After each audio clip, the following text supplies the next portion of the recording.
ఎవరు అడ్డుపడినా మూసీ ప్రక్షాళన ఆగదని మరోసారి తేల్చి చెప్పారు ముఖ్యమంత్రి రేవంత్ రెడ్డి. మూసీ నిర్వాసితులను ప్రభుత్వం అన్ని విధాలా ఆదుకుంటుందని స్పష్టం చేశారు.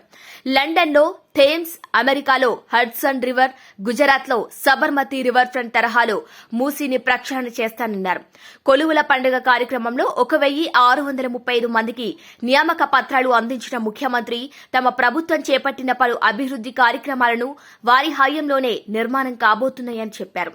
తల్లిదండ్రులు తమ పిల్లలకు గంగా, యమున, సరస్వతి అనే పేర్లతో పాటు మూసీ పేరు కూడా పెట్టే విధంగా ఆ నదిని ప్రక్షాళన చేస్తామని ప్రకటించారు రేవంత్ రెడ్డి.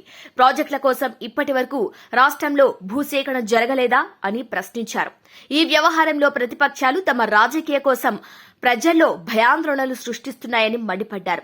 గత ప్రభుత్వం 7 లక్షల కోట్లు అప్పు చేసిందన్న రేవంత్ రెడ్డి మరో 10,000 కోట్లు ఖర్చు చేసి మూసీ బాధితులను ఆదుకోలేమా అని ప్రశ్నించారు. బీఆర్ఎస్ నేతల 10 ఏళ్ల దోపిడీ బయటపడుతుందన్న భయంతోనే అభివృద్ది జరగకుండా అడ్డుపడుతున్నారని ఆరోపించారు రేవంత్ రెడ్డి. ఈటెల రాజేందర్ పార్టీ మారినా ఇంకా బీఆర్ఎస్ పక్షానే మాట్లాడుతున్నారని మండిపడ్డారు. బీఆర్ఎస్, బీజేపీ నేతలు మూసీ ఒడ్డున క్యాట్ వాక్ చేయకుండా వారం రోజులు అక్కడ నివసిస్తే అక్కడి ప్రజల ఇబ్బందులు తెలుస్తాయని సూచించారు ముఖ్యమంత్రి రేవంత్ రెడ్డి. ప్రజలు నిరాశ్రయులు అవుతారని ప్రాజెక్టులు కట్టకుండా ఉంటారా అని ప్రతిపక్షాలను ప్రశ్నించారు. వీలైతే నిర్వాసితులను ఎలా ఆదుకోవాలో సలహాలు, సూచనలు ఇవ్వాలే తప్ప అభివృద్దిని అడ్డుకోవటం సరికాదన్నారు ముఖ్యమంత్రి రేవంత్ రెడ్డి.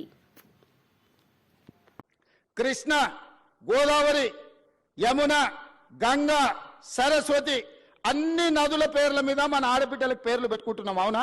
మన ఇంట్లో ఆడబిడ్డ పుడితే కృష్ణానో, కావేరో, గోదావరో, సరస్వతో, గంగానో అని నదుల పేర్లు మన బిడ్డలకు పెట్టుకుంటున్నాం. ఏ తండ్రి అయినా ఆయన బిడ్డకు మూసి అనే పేరు పెట్టుకున్నాడా? ఇన్ని నదుల పేర్లు, పవిత్రమైన నదుల పేర్లు మన ఆడబిడ్డలకు పెట్టుకున్నప్పుడు మూసి అనే రివర్ పేరు ఏ తండ్రి అయినా బిడ్డకు పెట్టుకున్నాడా? ఎందుకు పెట్టుకోలే? ఆ మూసి కంపు కొడుతుంది కాబట్టి, మూసి మురిగిపోయింది కాబట్టి, మూసిలో విషం చిమ్ముతున్నది కాబట్టి ఆ విషము, ఆ కంపు, ఆ మురికి మా బిడ్డల పేర్లు పెట్టుకోవద్దని తల్లిదండ్రులు ఏదైతే అనుకుంటున్నారో ఆ మూసి మురికిని ప్రక్షాళన చేయాలనుకుంటున్నా నేను. ఆ మూసిని నిర్మాణం చేయాలనుకుంటున్నా నేను.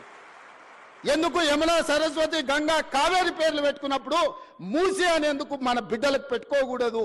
ఆ మూసిని అద్భుతంగా నిర్మించినప్పుడు తప్పకుండా తల్లిదండ్రులు వాళ్ళ బిడ్డల పేర్లు మూసి అని పెట్టుకుంటారు.